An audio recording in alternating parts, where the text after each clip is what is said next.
बच्चा लोग semiconductor electronics पर चौथो लेक्चर શું છે આજના લેક્ચરમાં એન અને પી પ્રકારના અર્ધવાહકો ડિટેલમાં સમજાતા ગયા લેક્ચરમાં કે કેમ કોઈ અર્ધવાહક એન કહેવાય અને કેમ કોઈ અર્ધવાહકને પી ટાઈપ કહેવાય. તો આની ડિટેલ આપણે ગયા લેક્ચરમાં લઈ લીધી છે, પણ દિલ હે કી માનતા નહીં. એકવાર પાછા દર્શન કરાવી દઉં ફટાફટ. જુઓ, જેમ કે આ સિલિકોન વેફર છે, સિલિકોનનું સ્તર છે, બરાબર. એની અંદર પેન્ટાવેલેન્ટ અશુદ્ધિઓ નાખો તમે,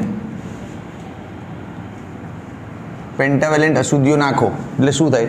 સિલિકોન પાસે 4 ઇલેક્ટ્રોન હોય સહસંયોજક બંધ બનાવવા માટે આમ, પણ જે પેલી પેન્ટાવેલેન્ટ અશુદ્ધિ આવી ને એની પાસે કેટલા હોય? 5. એટલે 4 ઇલેક્ટ્રોન સિલિકોન સાથે જોડાય અને એનો 5મો ઇલેક્ટ્રોન મુક્ત થઈ જાય, અંદર આમ સ્ફટિકમાં રખડતો થઈ જાય. આવા 1 મોલમાં 10⁻17 જેટલા મુક્ત ઇલેક્ટ્રોન મળી જાય. એટલે સિલિકોન સ્ફટિકમાં આવા મુક્ત ઇલેક્ટ્રોનની સંખ્યા ફૂલ થઈ જાય. એટલે આખો સ્ફટિક નેગેટિવ, ઇલેક્ટ્રોન એટલે નેગેટિવ, આખો સ્ફટિક નેગેટિવ નેગેટિવ નેગેટિવ દેખાય. એટલે એવા સ્ફટિકનું નામ પડ્યું એન ટાઈપ, રાઈટ. પછી પી ટાઈપમાં શું થાય? તો પી ટાઈપમાં આ સિલિકોન સ્ફટિક છે, બરાબર. સપોઝ એમાં ટ્રાયવેલેન્ટ અશુદ્ધિ નાખો. કેવી નાખવાની? ટ્રાયવેલેન્ટ. ટ્રાયવેલેન્ટ અશુદ્ધિ પાસે 3 ઇલેક્ટ્રોન હોય, સિલિકોનના પરમાણુ સાથે જોડાય આમ, એટલે 3 ઇલેક્ટ્રોન તો ભાગીદારીમાં વપરાઈ જાય સહસંયોજક બંધમાં. પણ 1 ઇલેક્ટ્રોન ખૂટતો હોય તો ત્યાં શું રચાઈ જાય? ઇલેક્ટ્રોનની ઉણપ, હોલ રચાઈ જાય. અને આવા કેટલા હોલ રચાય? 1 મોલમાં 10⁻17. એટલે આખા સ્ફટિકમાં હોલ હોલ હોલ દેખાય. હોલ એટલે પોઝિટિવ, એટલે આનું નામ શું પડ્યું? પી ટાઈપ. આ ઉપર જનલું જ્ઞાન છે, વધુ ડિટેલમાં જોવું હોય તો લેક્ચર 3 ફરીથી જોઈ લો. ડિટેલ સમજણ છે ને એન ટાઈપ અને પી ટાઈપની. હવે ઉર્જા સ્તરો પણ તમને સમજાવ્યા હતા. તો જો ઉર્જા સ્તરો પર ચર્ચા કરું, ઉર્જા સ્તરો જેને આપણે બેન્ડવાદ કહીએ કે બેન્ડવાદ થિયરી, હું આની પર આવું છું આ પ્રશ્ન ઉપર, પણ પહેલાં હું રિલેવન્ટ બીજું બધું જે મારે કહેવું છે કહી દઉં, પછી તમને ટોપિક સાથે કનેક્ટ કરીશ અચાનક જ. ઓકે, ઉર્જા સ્તર. ઉર્જા સ્તર 3 પ્રકારના હોય. સૌથી નીચેનું સ્તર હોય, સૌથી નીચેનું જે લેવલ હોય, સ્તરો તો બહુ બધા હોય બેમાં, હા, પણ આ નીચેના લેવલને કહેવાય વેલેન્સ બેન્ડ. શું કહેવાય? Valence band. અને એની ઉર્જાને કહેવાય એનર્જી ઓફ વેલેન્સ બેન્ડ. પછી અહીંયા ગેપ હોય અને ઉપર શું હોય? Conduction band. શું નામ છે આનું? આનું નામ છે કન્ડક્શન બેન્ડ. કન્ડક્શન બેન્ડ, બરાબર. અને વચ્ચેનો ગેપ છે એને કહેવાય ફોરબિડન ગેપ. ફોરબિડન ગેપ જેની એનર્જી છે Eg, અને કન્ડક્શન બેન્ડની એનર્જી શું છે? Ec. ક્લિયર? હવે કોઈ પણ પદાર્થ વાહક છે, અવાહક છે કે અર્ધવાહક છે, એ આ બેન્ડવાદના આધારે તમે નક્કી કરી શકો અને સમજી બી શકો. આ બેન્ડવાદની થિયરી જો મગજમાં પરફેક્ટ આવડી ગઈ હોય તો તમે ખબર પડી જાય કે આ વાહક કેમ છે, આ અવાહક કેમ છે અને અર્ધવાહક કેમ છે. Okay, sorry for the interruption, रुकावट के लिए खेद है. હવે જો બતાવું, જનરલી આ વેલેન્સ બેન્ડમાં છે ને ઇલેક્ટ્રોન્સ ભરેલા હોય. આમ વેલેન્સ બેન્ડમાં શું હોય? ઇલેક્ટ્રોન્સ. હું સમજાવું છું બધું આડું અવડું, પછી હળવે કરીને તમને આની પર લેતો આવીશ, પણ આ રીતે જ મજા આવશે શીખવાની. વેલેન્સ બેન્ડમાં ઇલેક્ટ્રોન્સ હોય.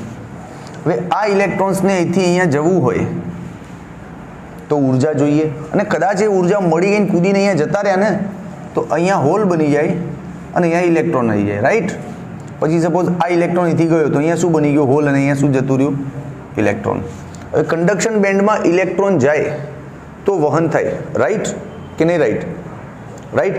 હવે તમને કહું કે વાહક હોય ને, વાહકમાં આ ગેપ જ ના હોય, એટલે ઇલેક્ટ્રોન અહીંથી સીધા અહીંયા રવાના જ થઈ જાય અને વહન ધનાઈ ચાલુ થઈ જાય, એટલે એને કહેવાય વાહક.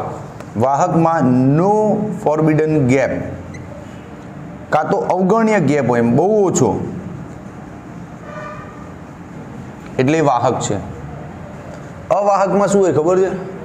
આ ગેપ બહુ મોટો હોય, આ ગેપ એનર્જી ખરી ને ગ્રેટર દેન 3 ઇલેક્ટ્રોન વોલ્ટ હોય, લગભગ વધારે એનર્જી હોય, એટલે ઇલેક્ટ્રોન અહીંથી જમ્પ કરીને આમાં જાય જ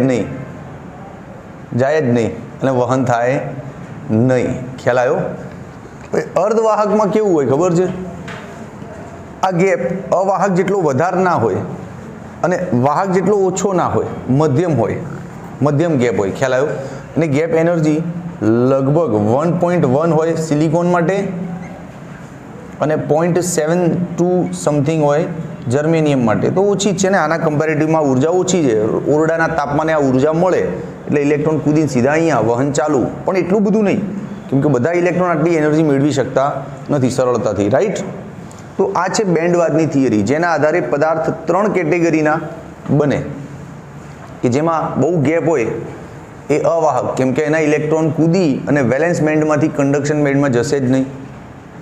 પછી બીજા છે વાહક, કે એમાં ગેપ જ ના હોય, ઇલેક્ટ્રોનને કંઈ ઉર્જાની જરૂર જ નથી, સીધા અહીંથી અહીંયા ફરતા થઈ જાય એટલે વહન ચાલુ.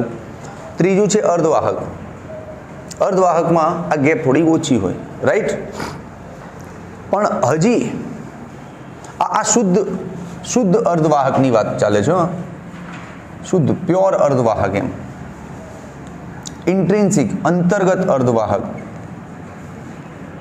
અંતર્ગતની વાત ચાલે છે. પરંતુ દોસ્ત, એવું કંઈક કરીએ કે આ ગેપ હજી ઓછી થઈ જાય તો હાવ,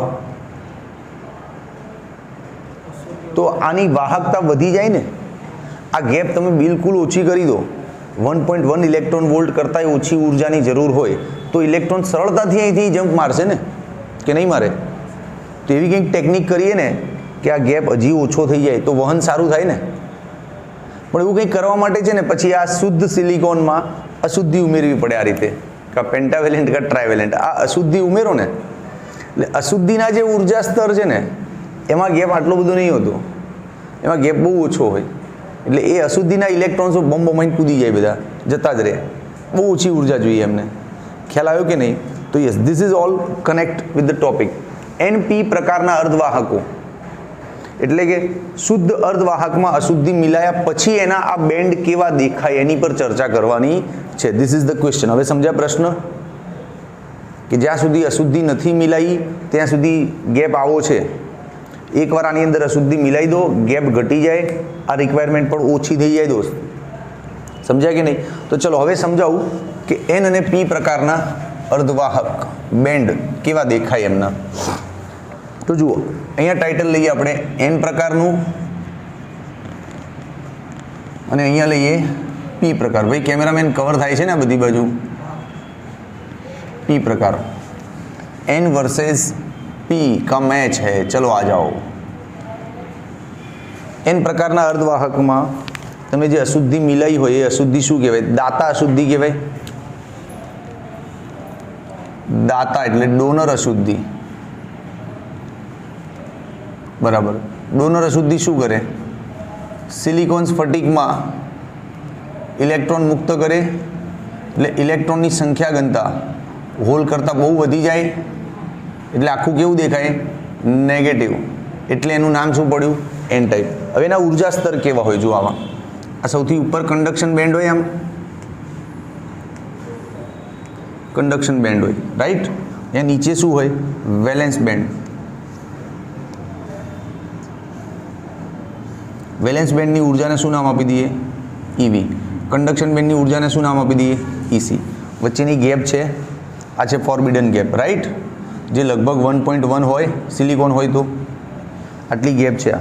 ઓકે. હવે તમે જે પેલી અશુદ્ધિ મિલાઈ એ અશુદ્ધિના ઉર્જા સ્તર ક્યાં છે? તો અશુદ્ધિના ઉર્જા સ્તર N ટાઈપમાં કન્ડક્શન બેન્ડની જસ્ટ નીચે ત્રુટક રેખા વડે દર્શાવીએ આપણે. આમ જસ્ટ નીચે અહીંયા આમ ત્રુટક રેખા વડે દર્શાવે ને. ખ્યાલ આવ્યો? આ કોના બેન્ડ છે? આ કોના ઉર્જા સ્તર છે? અશુદ્ધિના. અને અશુદ્ધિ ડોનર છે ને એટલે આને નામ આપી દો ED, એનર્જી ઓફ ડોનર. અને આ ગેપ કેટલો હોય ખબર છે તમને? અરે વાલા, બહુ ઓછો ગેપ હોય. આ ગેપ સિલિકોન માટે હોય 0.01. લે, હવે અશુદ્ધિના ઇલેક્ટ્રોન્સ તો અહીંયા પડ્યા જ હોય, અશુદ્ધિના ઇલેક્ટ્રોન્સ તો અહીંયા હોય જ. એ ઇલેક્ટ્રોનને કન્ડક્શન બેન્ડમાં જવું છે તો કેટલી સરળતા છે? 0.01 ઇઝ નથિંગ યાર. કંઈ જ નથી, તો તરત જતા રહે કે નહીં જમ્પ મારીને, હે કે નહીં?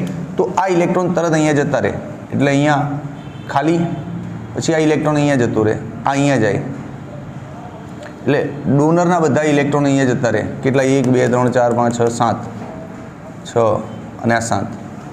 હાલાકી વેલેન્સ બેન્ડના જે ઇલેક્ટ્રોન હોય એ એટલા બધા ના જાય, પણ એમાં અમુક 1 2 જતા હોય તો એને દોરીને બતાવી દઈએ. સપોઝ વેલેન્સ બેન્ડનો એક ઇલેક્ટ્રોન અહીંથી ગયો તો અહીંયા શું બતાવવું પડે આપણે એ ટાઈમે? હોલ, અને એ ઇલેક્ટ્રોન અહીંયા બતાવી દો. અને મુદ્દામાં ઉલ્લેખ કરજો કે આકૃતિમાં 7 દાતાના ઇલેક્ટ્રોન છે અને એક ઇલેક્ટ્રોન અને હોલનું જોડકું સિલિકોનનું દેખાય છે. આવું બતાવી દો, મુદ્દામાં લખી દો, એટલે ચોખવટ થઈ જાય ચિત્રની. શું કહેવું? બોલો, કેવું છે ડ્રોઈંગ? હવે આની છે પોઈન્ટ લખવાના, જગ્યા નહીં યાર.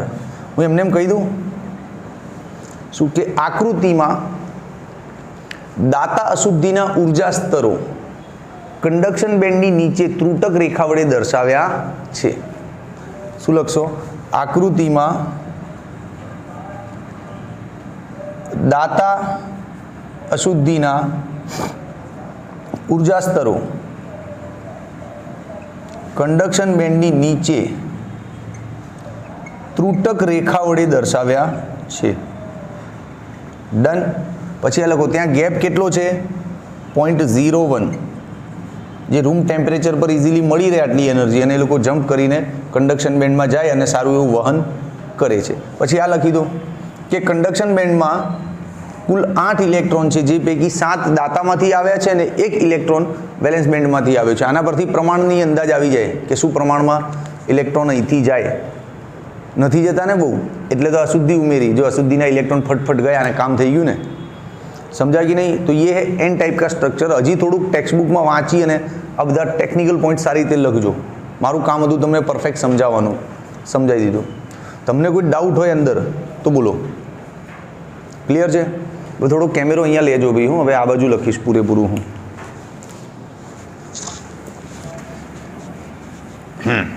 આ લાઈન સુધી આવવું જોઈએ કેમેરો તમારો. ચલો, હવે પી પ્રકારનો અર્ધવાહક. તો પીમાં દાતા ના હોય, પીમાં કોણ હોય? એક્સેપ્ટર અશુદ્ધિ. એક્સેપ્ટર અશુદ્ધિ, બરાબર. એક્સેપ્ટર અશુદ્ધિ શું કરે? સિલિકોનમાં બહુ બધા હોલ ઉત્પન્ન કરે. એટલે એમાં છે ને ઇલેક્ટ્રોનની સંખ્યા ગણતા હોલ કરતાં બહુ જ ઓછી હોય, રાઈટ? એટલે બધા ટોટલ હોલ જ દેખાય, એટલે આને કહેવાય પોઝિટિવ ટાઈપ. શું કહેવાય આને? Positive type. ક્લિયર? ઓકે. હવે આના ઉર્જા સ્તરો દોરીએ. ચલો, ઉપર શું હોય? કંડક્શન બેન્ડ આમ, અને નીચે શું હોય? વેલેન્સ બેન્ડ આમ. આ છે વેલેન્સ બેન્ડની એનર્જી, આ છે કંડક્શન બેન્ડની એનર્જી, અને આ વચ્ચે જે ફોરબિડન ગેપ જે 1.1 જેટલો હોય. હવે આમાં દાતા અશુદ્ધિના ઉર્જા સ્તરો કંડક્શન બેન્ડની તરત નીચે ત્રુટક રેખા વડે દર્શાવે છે. આમાં એક્સેપ્ટર અશુદ્ધિ છે, એના ઉર્જા સ્તરો વેલેન્સ બેન્ડની જસ્ટ ઉપર દર્શાવવાના ત્રુટક રેખા વડે. અહીંયા આમ આ દર્શાવ્યા. આ એક્સેપ્ટર છે ને, તાનું નામ આપી દઉં EA, અને આ ગેપ 0.01, બિલકુલ નાનો. જો હવે આમાં વહન કઈ રીતે થાય? આ એક્સેપ્ટર અશુદ્ધિ છે, તેની પાસે શું હશે? બહુ બધા હોલ હશે ને. આમ એક્સેપ્ટર અશુદ્ધિ એટલે કે ટેટ્રાવેલેન્ટ અશુદ્ધિ, જેને પોતાની જોડે 3 જ ઇલેક્ટ્રોન હોય, પણ સિલિકોન સાથે જોડાવવું હોય તો 4 જોઈએ, પણ 3થી જ જોડાય ને ચોથી જગ્યા ખાલી રહી જાય ને, એટલે આની અંદર હોલ બહુ બધા હોય.